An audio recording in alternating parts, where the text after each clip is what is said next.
Alright, brother, there it is. I got it out sitting on the stand. Just put these grips on.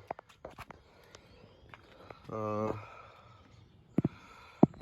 did have to hit the key on it and fire it up for just a second to get it out of the building back there because it's on this heel. So I just literally let the clutch out and let it pull itself up here, and then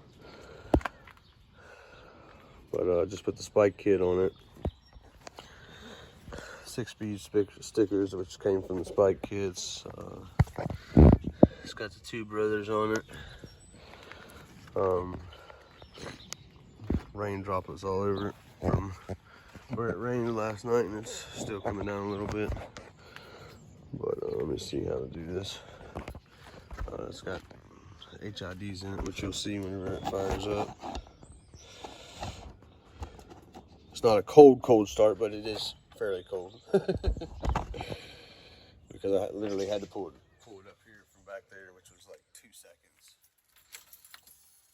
seconds.